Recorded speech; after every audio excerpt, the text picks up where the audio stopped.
ఇవ్వలేదు. ఇంటికి ఒక ఉద్యోగం అన్నారు, ఇవ్వలేదు.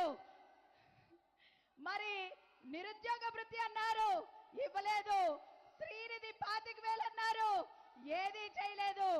వాళ్ళు ఏది చేయలేదు కదా. మాట్లాడితే 40 సంవత్సరాల ఇండస్ట్రీ 15 సంవత్సరాలు పరిపాలించామంటారు. ఏం చేశారు, ఏం పీకరని నేను అడుగుతా ఉన్నాను.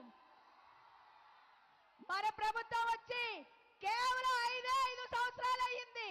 ఈ 5 సంవత్సరాల్లో 2 సంవత్సరాలు కరోనా వెళ్ళిపోయినప్పటికీ కూడా ఏ ఒక్క సంక్షేమం ఆపలేదు, ఏ ఒక్క అభివృద్ధి ఆపలేదు. ఈ 5 సంవత్సరాల్లో జగన్మోహన్ రెడ్డి గారు ఈ రోజు ఏదైతే చంద్రబాబు నాయుడు గారు హయాంలో వదిలేశారో రుణమాఫీ చేయడమే కాకుండా ఆయన వదిలేసిన వడ్డీకి చక్రవడ్డీ కట్టడమే కాకుండా కొత్తగా రుణాలు తీసుకున్న వాళ్ళందరికీ కూడా 0 వడ్డీ ఇచ్చిన ఘనత జగన్మోహన్ రెడ్డి గారిదే. ఈరోజు చెప్పుకుంటే చాలా ఉన్నాయి. గత సంవత్సరాలన్నీ కూడా కేవలం మన పిల్లల్ని ఇంగ్లీష్ మీడియం చదివించడానికే మనము విజయనగరము, శ్రీకాకుళము, విశాఖపట్నము పంపించేవాళ్ళు అప్పు సప్పు చేసి. ఆ రోజుల్లో తెలుగు తమ్ముళ్ళు, తెలుగుదేశం పార్టీ వాళ్ళు ఎంతసేపు కార్పొరేట్ సంస్థలకే కొమ్ములు కాశారు తప్ప ఏ రోజు పేద ప్రజలకి ఇంగ్లీష్ మీడియం చదివించాలనో పేద ప్రజలకి ఆదుకోవాలనో ఆలోచన లేదు. ఎప్పుడు మాయ మాటలు చెప్పడం, ఎప్పుడు ఏదో ఒకటి గలిబులి చెప్పడం, ఓట్ల కోసం రావడం. ఈ రోజు ఏదైతే గత ప్రభుత్వాలు శిథిలావస్థకు తీసుకొచ్చారో స్కూల్స్ అన్నిటినీ ఈ రోజు బాగు చేసి నాడు నేడు పెట్టి ఇంగ్లీష్ మీడియం చేసి మరి మన తెలుగు జాతి ఖ్యాతిని, మరి మన విద్యా విధానాన్ని ఐక్యరాజ్య సమితికి తీసుకెళ్లిన ఘననేత జగన్మోహన్ రెడ్డి గారు. ఈ రోజు అంటారు సొమ్మల్ల జగన్మోహన్ రెడ్డి గారు స్కూల్స్ బాగు చేస్తే, ఈ రోజు అంటారు మీకెంతమంది పిల్లలుంటే అంతమందికి అమ్మకు వందనం ఇస్తామంటారు. నేను అడుగుతున్నాను, ఆ రోజుల్లో పిల్లలకు మీకు పేద పిల్లల్లా కనపడలేదా? ఆ రోజు పిల్లలకి ఇంగ్లీష్ మీడియం చేయించాలని మీకు కనిపించలేదా? గత ప్రభుత్వాలప్పుడు మన శిథిలావస్థ స్కూల్స్ కానీ మరి హాస్పిటల్స్ కూడా వెళ్ళలేని పరిస్థితి. ఈ రోజు జగన్మోహన్ రెడ్డి గారు 5 సంవత్సరాల్లో మంచి మార్పు తెచ్చారని చెప్పాలి. విద్యా విధానానికి కానీ, వైద్య విధానానికి కానీ, మరి వ్యవసాయ రంగంలో కానీ జగన్మోహన్ రెడ్డి గారు ఏవైతే హామీలు ఇచ్చారో అంతకు మించి చేశారు. ఈరోజు మనందరికీ తెలుసు, అట్టడుగునున్నటువంటి బడుగు బలహీన వర్గాలకి అన్నిటికీ కూడా ఒక ఆశాజ్యోతిగా ఎన్నో సంక్షేమాలు ఇచ్చి మన పేద ప్రజల్ని ఆదుకున్నారు. మరి ఈరోజు తెలుగు తమ్ముళ్ళ మేనిఫెస్టోలో చూస్తే ఎక్కడా కూడా ఎవరిని ఆదుకునే విధానమే లేదు. మన పార్టీ వైఎస్ఆర్సీపీ పార్టీ మాత్రమే రాజకీయాలకు అతీతంగా, మరి కుల మతాలకు అతీతంగా పేదవాడికి సంక్షేమం ఇచ్చింది. ఈ రోజు తెలుగు తమ్ముళ్ళు గుండెల మీద చేసుకొని చెప్పాలి, వాళ్ళ ఇంటి మీద టీడీపీ జెండా ఎగరేస్తున్నా సరే మనం సంక్షేమం ఇచ్చామా లేదా అని వాళ్ళ విజ్ఞతకే వదిలేస్తున్నాను. ఈరోజు మన సంస్కృతి, మన ఇంట్లో ఫంక్షన్ అయితే ఒకళ్ళు మనకి ఎంతైనా ఈడిస్తే మనం వాళ్ళ ఇంటికి వెళ్తే ఆ ఈడికి ఎంతో అంత కలిపేసిస్తాం. మరి తెలుగు తమ్ముళ్ళారా, మరి జగన్మోహన్ రెడ్డి గారు ఇచ్చినవన్నీ తిన్నారు కదా, జగన్మోహన్ రెడ్డి గారు ఇచ్చినవన్నీ తీసుకున్నారు కదా, మరి మీ ఇంటికి మంచి జరిగింది కదా, మీ ఇంటికి మేలు జరిగింది కదా, మరి మీరు ఏం చేయబోతున్నారు అని నేను ప్రశ్నిస్తున్నాను. మనందరికీ ఇక్కడ తెలుసు, అశోక్ గారు సుమారు 2 సార్లు ఎమ్మెల్యే అయ్యారు. మరి ఇచ్చాపురానికి ఏం చేశారు, ఏ అభివృద్ధి పదం తీసుకెళ్లారని నేను ప్రశ్నిస్తున్నాను. ఇక్కడ సమస్యలను ఎప్పుడు పట్టించుకునలేదు, ఇక్కడ కిడ్నీ సమస్య ఎప్పుడు పట్టించుకోలేదు. మరి ఇక్కడ ఎన్నో సమస్యలు ఉంటే ఏది కూడా ఆయన మరి చెప్పను లేదు, ఏ రోజు అసెంబ్లీలో ప్రస్తావించను లేదు. ఈ రోజు నేను జిల్లా పరిషత్ చైర్మన్ 2.5 సంవత్సరాల్లో నా మార్కు వేశానయ్యా అశోక్ బాబు. ఈ రోజు ఇచ్చాపురం మండలంలో కేశపురంలో గ్రోయిన్ ఇచ్చాను, రుషిగుంటలో షట్టర్స్ బాగు చేశాను, పైడిగా ఛానల్ కి షట్టర్స్ ఇచ్చాను, మరి ఎన్నో రోడ్లు ఇచ్చాను. ప్రతి పంచాయతీకి డ్రైన్స్ అయితే ఏమి, సీసీ అభివృద్ధి చేశాను. ఈ రోజు మీ ఇంటి నుంచి నువ్వు బయటకు వెళ్తావే ప్రచారం చేయడానికి, రోడ్ ఎక్కుతావే, ఆ కవిటి రోడ్డు సోంపేట నుంచి ఇచ్చాపురం వరకు వేసిన ఘనత వైఎస్ఆర్సీపీ పార్టీది, మరి నాది అని చెప్తున్నాను. మరి మీరుంటున్న కవిటి మండలంలోనే 80 లక్షలకు పైగా జడ్పీ చైర్మన్ అయ్యి నేను నిధులు ఇచ్చాను. నీ మార్కు ఏముంది ఇక్కడ అని అడుగుతాను. కేవలం పెళ్లిళ్ళు పేరెంటాలకి తప్ప ఎప్పుడైనా ఎవరి సమస్యకైనా ఎవరైనా గుమ్మం కానీ ఎవరైనా ఇంటికి కానీ వెళ్ళావా నేను అడుగుతున్నాను.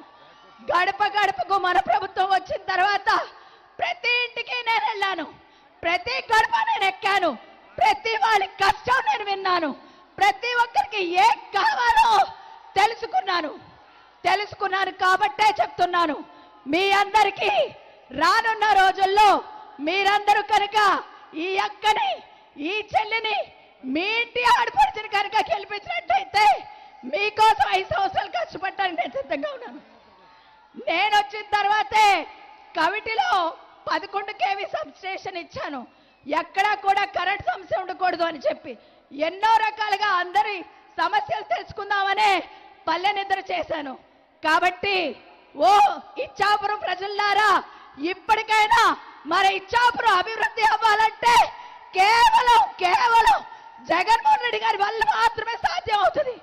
ఎందుకు అంటే ఏది చెయ్యాలన్నా ఏది చేసుకోవాలన్నా దమ్ము ధైర్యం సత్తా ఎవరికైనా ఉంది అంటే అది కేవలం జగన్మోహన్ రెడ్డికి మాత్రమే ఉంది.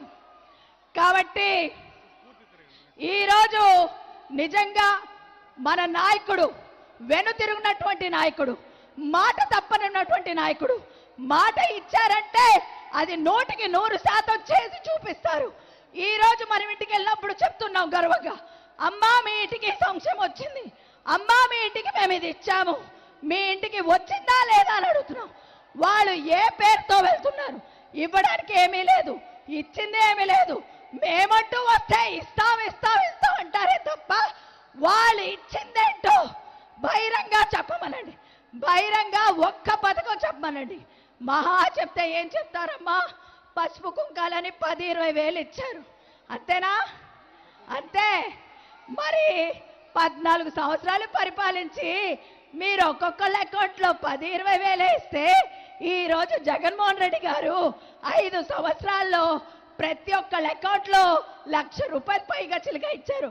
ప్రతి పేదవాడిని లక్షాధికారి చేసిన ఘననేత మనందరి ప్రీతం నేత జగన్మోహన్ రెడ్డి గారు మాత్రమే ఈ సందర్భంగా తెలియజేస్తున్నాను.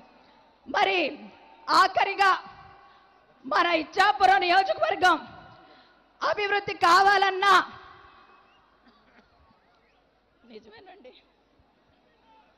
ఎలక్షన్ కమిషన్ ఆపించారు,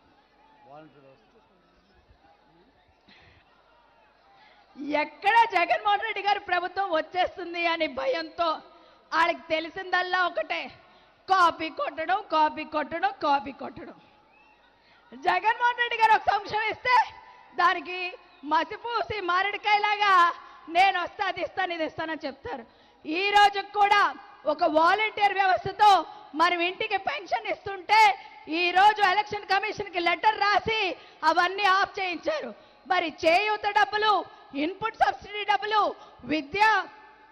విద్యా దీవెన అన్ని కూడా అక్కడ జగన్మోహన్ రెడ్డి గారు బటన్ అయితే నొక్కేశారు. అయినా సరే ఈ సంక్షేమాన్ని కూడా కేవలం ఎలక్షన్ కమిషన్ కి కంప్లైంట్ ఇచ్చి ఇవన్నీ ఆపున్నారు. కాబట్టి మనం అందరం ఆలోచించాలి, మనం అందరం మేల్కోవాలి. ఇచ్చాపురం మన నియోజకవర్గంలోనే, మన జిల్లాలోనే చిట్ట చివరైనటువంటి నియోజకవర్గం. ఎప్పుడు ఎలాంటి అభివృద్ధి లేదు, ఏదీ నోచుకోలేదు. మరి ఒక స్త్రీగా, ఒక మహిళగా నేను అభివృద్ధి చేస్తాను, మీరందరూ నన్ను గెలిపిస్తారా? నా గెలుపులో మీరందరూ భాగస్వామి అవుతారా అని నేను అడుగుతా ఉన్నాను. మీరందరూ కూడా నన్నెప్పుడు మీ ఇంటి అమ్మాయిగా, మీ ఇంటి ఆడపడుచుగా, మీ ఇంటి అక్కగా, మీ ఇంటి చెల్లిగా భావించి ఈరోజు నన్ను ఈ స్థితి వరకు తీసుకొచ్చారు. నేను ఒక జడ్పీ చైర్మన్ అయ్యాను అంటే మీరందరూ చూపించిన ఆదరణ, అభిమానం, మీరు నన్ను గెలిపించడం వల్లే నేను ఈ స్థాయి వరకు వచ్చాను. కాబట్టి మీరు చూపించిన ప్రేమకి, మీరు చూపిస్తున్న అభిమానానికి ఏమి చేసి రుణం తీసుకోగలను అని నేను అడుగుతున్నాను. ఈ వచ్చే 5 సంవత్సరాలు మీరు నన్ను గెలిపించినట్టయితే మీకోసం ఆహర్నిశలు రాత్రి పగలు 5 సంవత్సరాలు కష్టపడడానికి నేను సిద్ధంగా ఉన్నాను అని తెలియజేస్తున్నాను. మే 13వ తారీఖున ఇచ్చాపురం నియోజకవర్గంలో విజయ డంకా మోగించడానికి సిద్ధమేనా? సిద్ధమేనా? సిద్ధమేనా? 2 ఓట్లు పేరాడ తిలక్ గారు ఎంపీ అభ్యర్థికి, మరి నాకు ఎమ్మెల్యే అభ్యర్థి అయినటువంటి పిరియా విజయ, మరి నాకు 2 కూడా సీరియల్ నంబర్ 2 సార్లు బట్టలు నొక్కి ఇచ్చాపురం విజయ్ డంకా మోగాలని ఈ సందర్భంగా తెలియజేస్తూ మీ నిండు మనసుతో మీ నిండు ఆశీర్వాదం నాకు అందించాలని ప్రతి ఒక్కరిని పేరు పేరున కోరుకుంటూ జై జగన్, జై జగన్, జై జగన్. ఈ అవకాశం ఇచ్చిన పెద్దలందరికీ మరొకసారి కృతజ్ఞతలు తెలియజేస్తూ థ్యాంక్ యూ. ఇప్పుడు ఎంపీ అభ్యర్థి అయినటువంటి పేరాడ తిలక్ గారు మాట్లాడాలి.